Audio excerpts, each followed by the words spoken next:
I had always kind of struggled in this like being 15, 20 pounds heavier than I wanted to be, and I would lose it and then I would gain it back, and then I would lose it and then I would gain it back. Just so bloated and uncomfortable all the time, because we're not doing that anymore. Hello beautiful souls, and welcome back to my channel. In today's video, I am sharing with you 5 more things that I wish I knew before losing 45 pounds and maintaining that 45-pound weight loss for the last almost 6 years. So if that's content that you guys like to see, don't forget to like and subscribe, and let's jump into today's video. Hello beautiful, thank you so much for being here. If this is your first video with me, what's up? My name is Charlene Town and I talk all things healthy lifestyle and sustainable weight loss. So if that's something that you're interested in, then you're in the right place, and I am so happy to have you here. Like I said, this is actually a part 2 because the most popular video on my channel is what I wish I knew before losing 45 pounds. And honestly, there are so many things that I wish I knew at the beginning of my weight loss journey, because I had been on this weight loss journey for most of my life, okay? I really struggled with weight as a kid and as a young adult, and especially as a young adult, I was really influenced by everybody else and fad diets and all this stuff, and I share a lot of that in the first video, so I will have that video linked above and in the description box down below. If you guys have not seen that video yet, you guys can go check that one out. But I was really thinking about what are some things that I really wish I knew before I even started my 45-pound weight loss journey. So if you guys are new here, I did lose 45 pounds back in 2019. Back in 2018, I had my daughter. I got hypothyroidism and my psoriatic arthritis symptoms came back with a vengeance, and I was in the worst psoriatic arthritis flare. And so postpartum, I put on a ton of weight. I was 45 pounds heavier than I had ever been. And so I did a weight loss journey, and it was really about creating healthy habits and working out, and honestly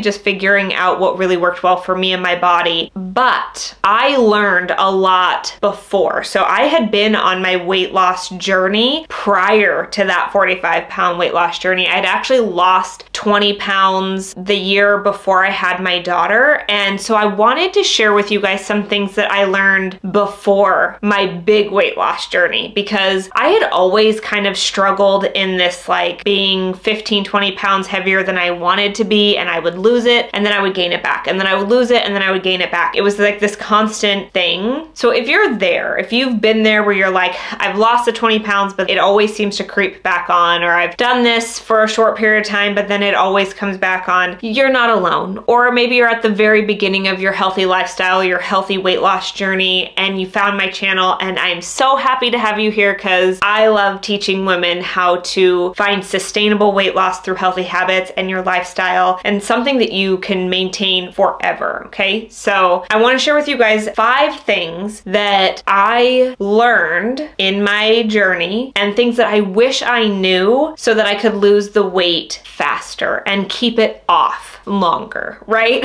So let's jump right into number 1, okay? Okay, so number 1 is that I wish I knew how food really affected the body. And I'm gonna give you guys like a little backstory, okay? So I grew up on your standard American diet, right? We ate fast food, we ate Schwann's frozen food. I didn't have a great diet growing up, so this isn't something that I knew about, right? I had to learn about it. And so when I started really showing signs and symptoms of my psoriatic arthritis, it was like early days with my now husband. We were just dating at the time. He's like, yeah, food really affects your body and it causes inflammation. And I was like, what? I just thought, you know, I'm hungry, there's food here and I'm gonna eat it. You know, I never really thought about the food that I was eating. I was eating very highly processed food. I ate a lot of fast food. If I got a whole wheat bagel, that a whole wheat bagel was healthy. I just didn't realize how those foods were affecting my body and causing inflammation in my body and causing me to be sick and causing me to hold on to weight because I was eating more calories than I thought. You know, because if you're thinking, oh, I'm eating healthy, like I'm eating a healthy sandwich or I'm eating a healthy this, but really it's just a lot of highly processed meats and bread and, you know, sauces and stuff. It's actually not healthy for me and my body, okay? So we're all different. All of our bodies can handle different things. But when I did my first elimination diet properly, I've done several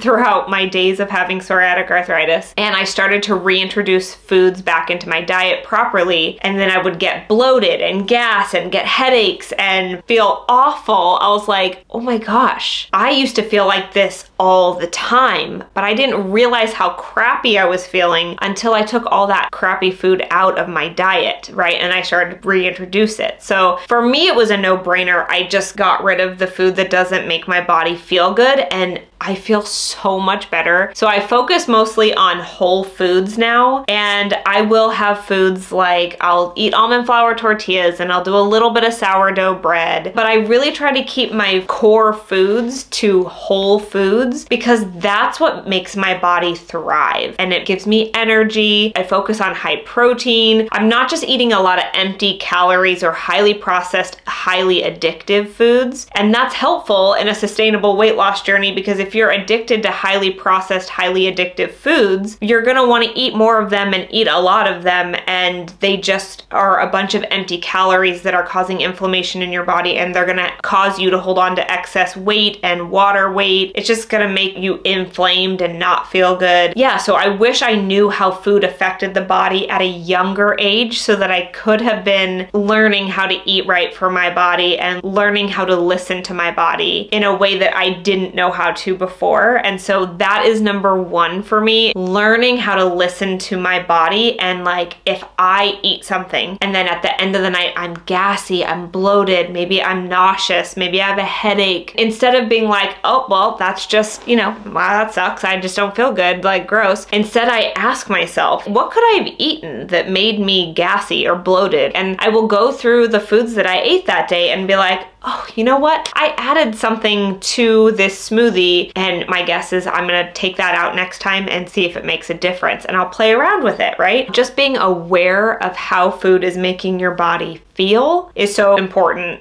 All right, so the second thing that I wish I knew before my 45-pound weight loss journey, and honestly so long ago, was I wish I would have ditched the all or nothing mentality, especially this time of year. Because tell me if this sounds familiar. You get to the end of the year and there's all the extra holiday parties and events. There's so many more things to do with your kids, and there's so many more things for you to do, and I feel like we're stretched so thin at the end of the year, and then there's more food, there's more desserts, and there's less time to move our bodies in this. And so for me, I would just let go at the end of the year. I would stop working out because I didn't have the time, and you have to prioritize like what's most important. And for me, working out was not that important. So I would let go of the working out and I would eat all of the stuff which made me feel really crappy, and then I'd get to December and be like, you know what, it's fine. The diet starts January 1st. I'm just gonna go all in right now, really enjoy myself, because if I don't get it now, I'm never gonna get it again. So I would eat all of the cookies and all of the food, and then January 1st would come and it was like crash diet January 1st, workout programs, join the gym, and you know, like really try to get my physique back and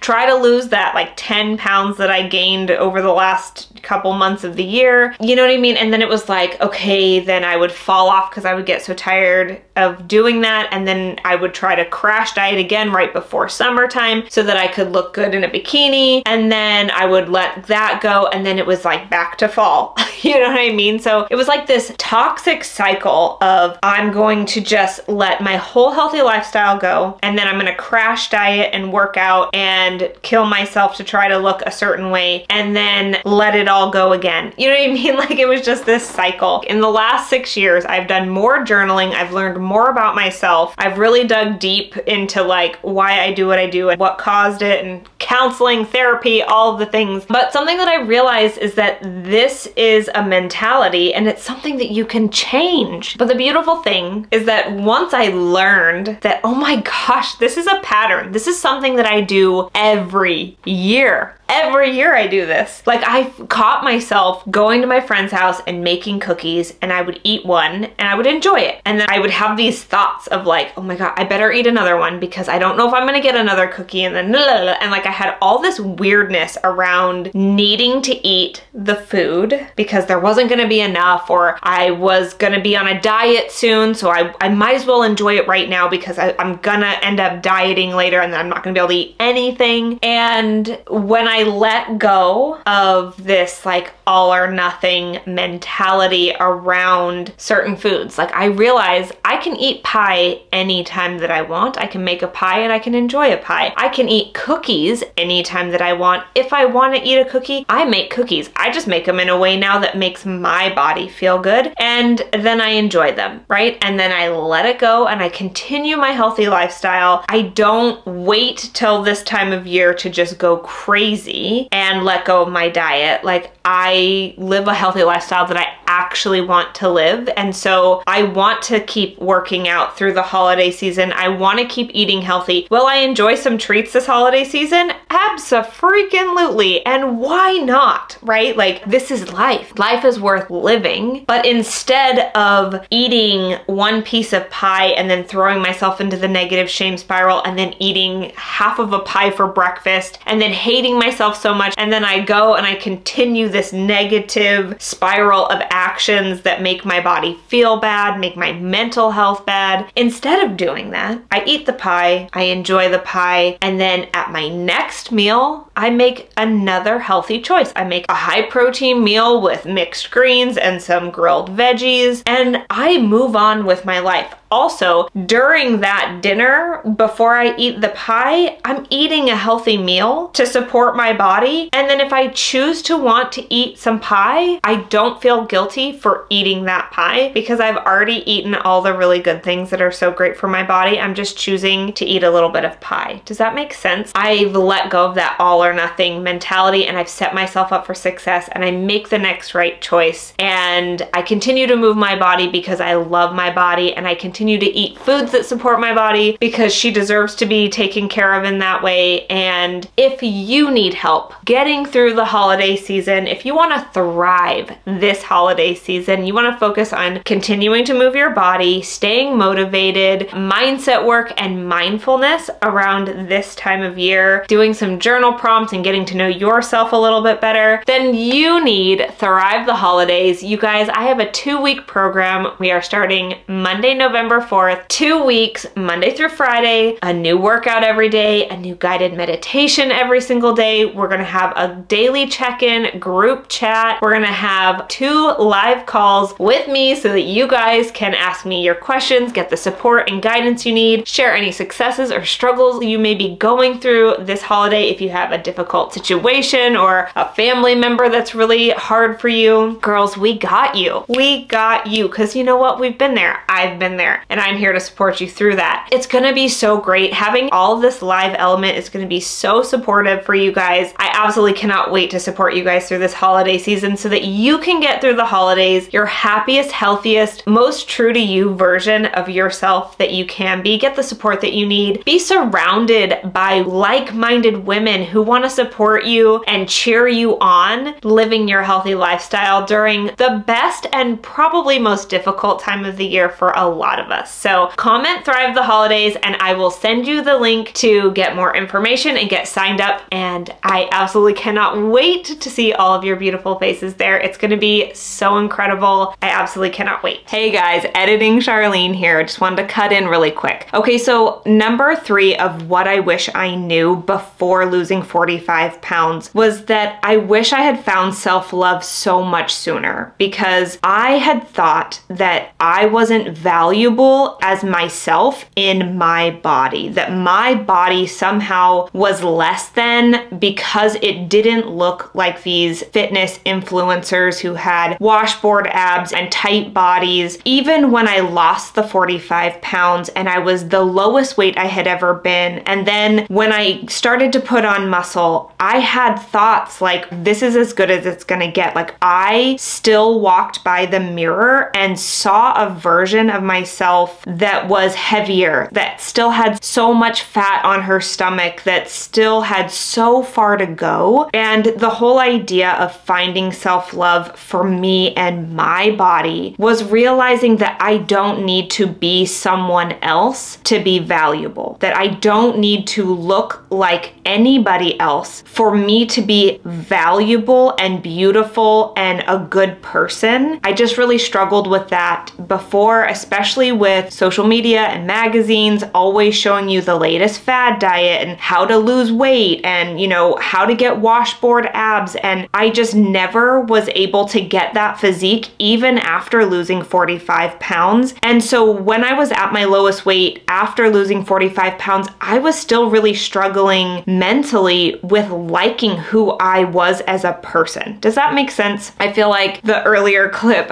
it just wasn't getting through that point of finding self-love is about appreciating who we are and realizing that we are valuable no matter what body we're in. And until you find value and self-love for this body right here that you have right now, you're not going to see the results and changes that you've made. And also just this idea of like, you're not less valuable or more valuable than another human being. But I really struggled with that, especially in my early 20s. And honestly, until like a couple years after I had my daughter, I went to a lot of counseling and I worked through a lot of things because of the trauma that I had experienced in my childhood and in my past, that I didn't find myself personally as a valuable person. And that reflected in my body and the way that I took care of myself and the way that I showed up for myself. And so when I learned to do that self-love work and realized that I am valuable, I am worthy, I'm worthy of having a healthy body, I'm worthy of taking care of myself, I'm worthy of taking the time that it takes to do the workouts, to actually eat right for my body, to do the elimination diet, to give up drinking, like all these things. I had to love myself enough to do that and realize that I'm worthy no matter what, and that I don't need to look like somebody else to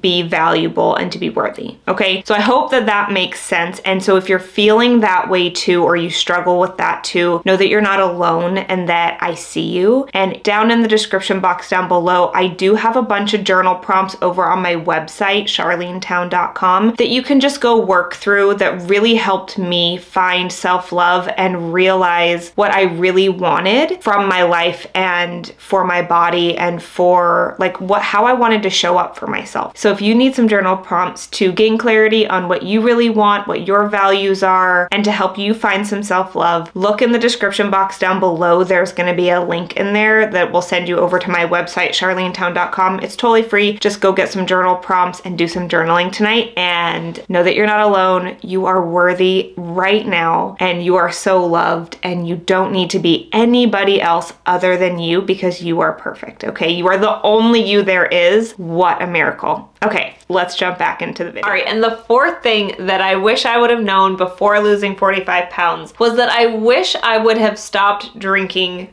earlier. Now, if you're leaving, hold on, come back, hear me out, okay? There are so many empty calories in alcohol, okay? And I will be the first one to tell you that I do still enjoy a cocktail occasionally or a glass of wine occasionally. But this girl used to be a daily drinker. I used to drink a couple glasses of wine a night. We would do bottomless mimosas on Sundays, and we would go out to the bars on Fridays and Saturday. Like, we drank, okay? And that's a lot of extra calories that you're consuming. And then the other part is that for me, I would drink and then I would completely disregard what felt good for me, right? So I would eat foods that did not align with my goals and did not make my body feel good because I was drunk and I didn't care. You know, it was like, I'm hungry, I'm gonna eat this, I'm gonna do that. And it didn't align with me anymore. And then after I had my daughter, I realized I was using alcohol as a coping mechanism. Yeah, and so for me, it was a coping mechanism that I was using to avoid doing the work. And now I've done all this work because I've stopped numbing myself with alcohol, and I feel so much better. And now I can actually enjoy having a cocktail, and I can just have one or two. I don't have to get drunk. I don't have to use it for, you know what I mean? Like, it can just be like something that enhances if I want to have something, and I'll do mocktails sometimes too, you know? So, and the last thing that I wish I would have known so much sooner is that I wish I would have learned to listen to my hunger. answer. For most of my life,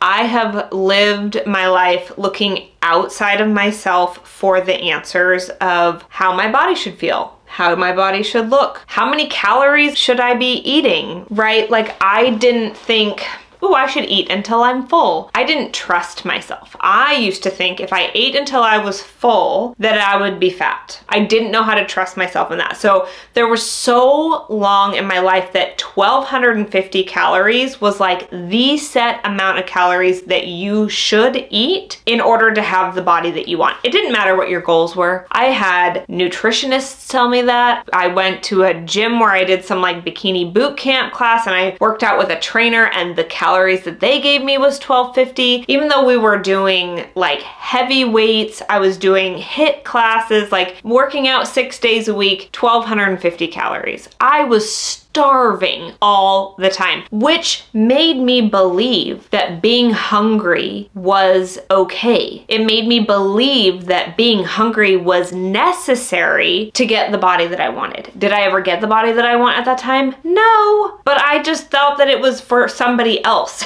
Like, it was somebody else could eat 1,250 calories, and that meant that they were doing it right, and that's why they had the body that they had, and it was just like not okay. So learning to trust myself with my hunger, learning how to eat high protein recipes that made my body feel full and satiated, learning that it's okay to enjoy the foods that I eat. Like, you don't just have to eat bland chicken and broccoli and chicken on salads in order to see results. You can eat delicious high protein recipes, and that, you know, if you're trying to be in a deficit, be in a deficit. If you're trying to do body recomposition, like, there's definitely ways to figure that out. But for me, I wish I would have known that 1,250 calories, like, I should have said, no, that is insane. I am starving. What can I do? What else could I eat? What could I add to this? You know, do I get more vegetables? Do I increase my protein? Because I'm pretty sure my protein must have been so low at that time. I don't even think I was eating 2 eggs for breakfast. You know what I mean? So I was probably hitting maybe 60 grams of protein a day. Not nearly enough. Not nearly enough. And if you need high protein, delicious recipes that you're actually gonna wanna eat, that the whole family is gonna love,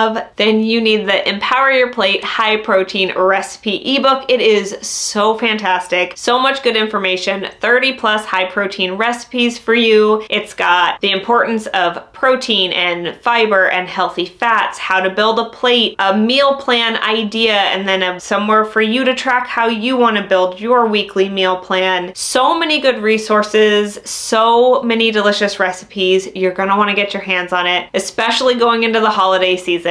Go get it. It's available now. The link is in the description box down below for you. Go get that. It's so good. And that's honestly how I've been eating for the last several years, and it's been so amazing. These are all my favorite go-to recipes that our family eats on repeat every single week. So, all right, you guys, that's it for today's video. I really hope you found this video helpful. Let me know if any of these resonated with you. I love you guys so much. Thank you guys so much for being here. If you guys need support through the holidays, comment Thrive the Holidays. I cannot wait to support you guys through the holidays and get you through the end of the year in the happiest, healthiest version of you, mentally, physically, and just you in your body, and giving yourself the energy that you deserve, and not giving all of that away and giving up at the end of the year and then crash dieting come January 1st, because we're not doing that anymore. We're not doing that anymore, okay? All right, you guys, that's it for today's video. I love you guys so much. Thank you guys so much for being here, and I will see you in the next one.